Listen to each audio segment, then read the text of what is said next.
If you were dropped into the center of the Kyzylkum Desert with no map and no GPS, your first thought would be that nothing of value could ever exist here. Spanning over 115,000 square miles across Central Asia, it is one of the most punishing environments on Earth. In the peak of summer, surface temperatures exceed 120 degrees Fahrenheit.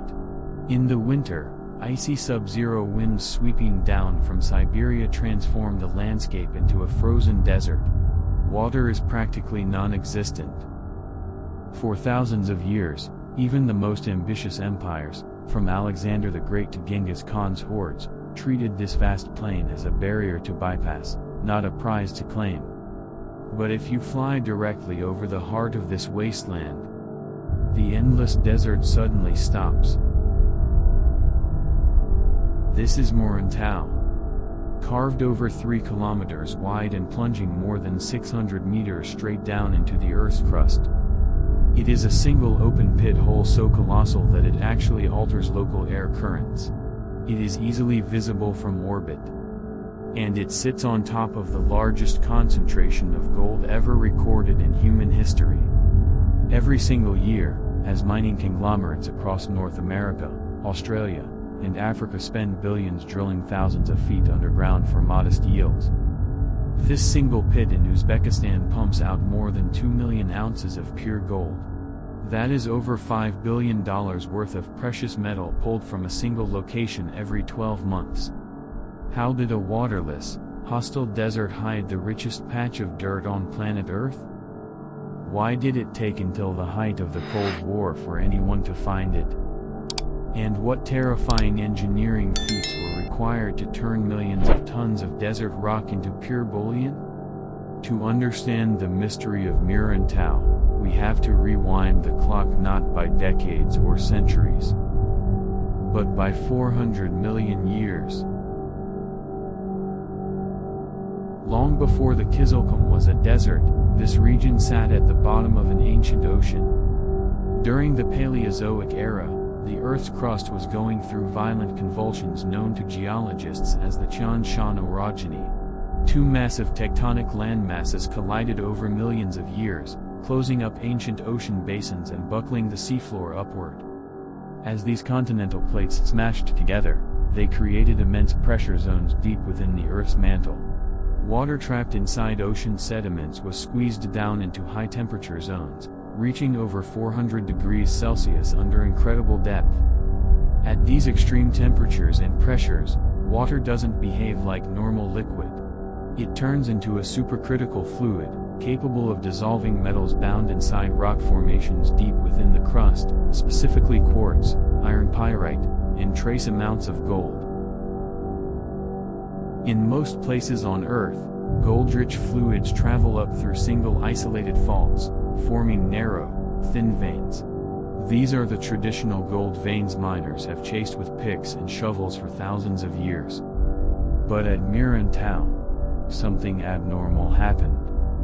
The collision of the tectonic plates crushed the local rock, primarily black shale and siltstone, into a vast network of microfractures spanning several square kilometers. Instead of escaping through one single crack, the superheated, gold-laden fluids blasted through millions of tiny fissures simultaneously.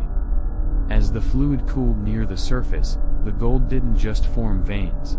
It literally impregnated the surrounding rock on a bulk scale, locking microscopic gold particles into quartz matrix beds over a massive area. Over millions of years, erosion washed away the sea, the land rose, and desert winds buried the geological trap under thick layers of sand and gravel. The gold sat completely hidden, waiting in total silence. For over 1,000 years, the legendary Silk Road passed right along the edges of the Kyzylkum Desert. Wealthy merchants, conquerors, and local prospectors traded heavily in turquoise, silver, and surface gold washed down from mountain streams. Yet nobody suspected that the bleak, empty expanse just a few days' ride north contained more gold than all the trade routes of Asia combined. The gold at Muruntau was invisible to the naked eye. It wasn't laying around in shiny nuggets in riverbeds. It was locked at microscopic levels inside gray host rock buried beneath sun-baked soil. It would take a global war, a geopolitical divide, and a team of desperate Soviet geologists to finally crack the secret open. By the mid-1950s, the Soviet Union faced a critical strategic crisis. The Cold War was escalating, the nuclear arms race was draining the economy, and the Kremlin desperately needed hard currency, gold, to purchase industrial machinery and fund military advancements abroad. Soviet leadership issued an absolute directive to the Ministry of Geology: find massive new gold deposits within Soviet borders at any cost. Geologists were dispatched to the most remote corners of the empire, Siberia, the Far East, and the desolate deserts of Central Asia. In 1958, an expedition team led by Soviet prospectors ventured into the central Kyzylkum. Armed with crude drilling rigs, geochemical sampling kits, and limited water supplies, they began testing rock outcrops sticking out of the sand dunes near a dry well called Muruntau. Prospecting in the Kyzylkum was brutal. In summer, truck engines overheated constantly, and rubber tires melted on hot asphalt and gravel. In winter, diesel fuel froze in fuel lines. The geologists weren't initially looking for gold directly, they were looking for pathfinder elements. Gold rarely travels alone, it is almost always accompanied by trace metals like arsenic, antimony, and tungsten. When the lab results came back from the Muruntau field samples, the head geologists thought the instruments were malfunctioning. The soil samples didn't just show trace amounts of arsenic, they lit up the charts. Subsequent core drilling pulled up rock cylinders from dozens of meters below the surface. When chemically analyzed, the rock showed consistent, high-grade gold mineralization extending horizontally for kilometers and vertically as deep as their drills could penetrate. They hadn't just found a mine. They had stumbled upon a geological anomaly unlike anything seen in modern history. Word of the discovery reached Moscow immediately. The Soviet Council of Ministers classified all information regarding Muruntau as top secret. The name was scrubbed from public maps, and the entire zone was declared a closed security perimeter. In the mid-1960s, Moscow authorized the creation of the Novoy Mining and Metallurgy Combinate, a massive state enterprise given one single mission: turn the Kyzylkum Desert into an industrial gold factory. To pull off this miracle, they needed to accomplish two seemingly impossible tasks: build a high-capacity industrial city in a desert with no water, and construct a processing system capable of grinding down tens of millions of tons of solid rock every year. You cannot mine gold without people, and you cannot have people without water. In 1967, Soviet engineers began building the city of Zarafshan just a few miles from the pit. To support a population that would quickly grow to over 70,000 workers and their families, engineers laid a massive 220-kilometer aqueduct directly from the Amu Darya River straight through the desert. They didn't just bring drinking water, they pumped enough water to plant thousands of trees, build swimming pools, and cool industrial machinery operating at extreme temperatures. Zarafshan became an artificial oasis, isolated from the rest of the world, built for the sole purpose of feeding labor into the giant pit next door. By the 1970s and 1980s, Muruntau had expanded into a full-scale industrial furnace. Mining here isn't about delicate subterranean tunnels, it is sheer brute force. Every single day, hundreds of high-yield explosive charges are detonated along the terraced walls, shattering hundreds of thousands of tons of hard rock. Giant electric shovels, capable of scooping tens of cubic meters in a single pass, load a relentless fleet of 200-ton haul trucks. These trucks drive around the clock, climbing steep spiral roads from the bottom of the pit to the surface rim. To optimize efficiency as the pit plunged deeper, engineers installed a revolutionary steep-angle conveyor system, a high-speed industrial belt mechanism that lifts crushed or straight up the pit's sheer rock walls at angles exceeding 30 degrees, cutting truck haulage distances by half. Getting the rock out of the ground is only half the battle. The gold inside Muruntau's ore is invisible, often measured in just a few grams per ton of rock. The ore is hauled directly to Hydrometallurgical Plant Number 2, one of the largest gold processing complexes on Earth. Here, giant SAG mills grind solid boulders into a fine powder as smooth as flour. This powder is mixed with water and a weak cyanide solution in massive leaching tanks. The cyanide selectively dissolves the microscopic gold particles, turning solid metal into a liquid solution. Next, activated carbon crushed from coconut shells is introduced to absorb the dissolved gold.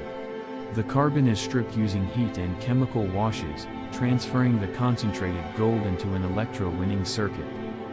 Finally, the metallic sludge is melted down in furnaces operating at over 2000 degrees Fahrenheit, pouring out 99.99% pure gold ingots stamped with the official seal of Uzbekistan. In December 1991, the Soviet Union collapsed. Across Central Asia, industrial supply chains snapped overnight. Western analysts predicted that complex megaprojects like Muruntau would grind to a halt without Moscow's technical support and funding. They were wrong. The newly independent Republic of Uzbekistan realized that Muruntau was not just a mine, it was the financial backbone of their entire sovereign nation. Gold accounted for a massive portion of the country's foreign currency reserves and export revenue. Uzbekistan maintained state control over the Navoy mining and metallurgy combinate, investing heavily in modernization, bringing in international technological partnerships, and expanding processing capacity even through global economic downturns. Today, Muruntau stands unmatched at the absolute peak of global gold production. While many of the world's legacy mines are facing declining ore grades and rising operational costs, Muruntau continues to break its own extraction records. With estimated remaining reserves exceeding 150 million ounces of gold, Muruntau holds enough precious metal to keep operating for decades to come. Engineers are currently executing plans to deepen the pit down to a staggering 1,000 meters below surface level. To reach those depths safely, engineers must continually push back the upper terraced walls, moving hundreds of millions of tons of barren waste rock just to keep the crater stable. Autonomous haul trucks, AI-assisted geological mapping, and advanced underground sensor networks are being deployed to manage the extreme geological pressure at the bottom of the pit. What started as an ancient ocean floor, crushed by tectonic plates 400 million years ago, was transformed into a barren desert, and then carved by human ambition into the greatest gold factory in human history. Gold has driven human ambition, conquest, and engineering for thousands of years. We fight wars over it, back currencies with it, and wear it on our fingers. Yet out here, in the quiet expanse of the Kyzylkum Desert, gold is simply a reminder of what happens when the relentless forces of nature collide with human engineering on a scale almost too vast to comprehend. Deep inside the giant abyss of Muruntau, thousands of meters below the desert sand, the machines never stop running. The trucks keep climbing, the furnaces keep burning, and the gold keeps flowing, from the heart of the desert, out to the rest of the world.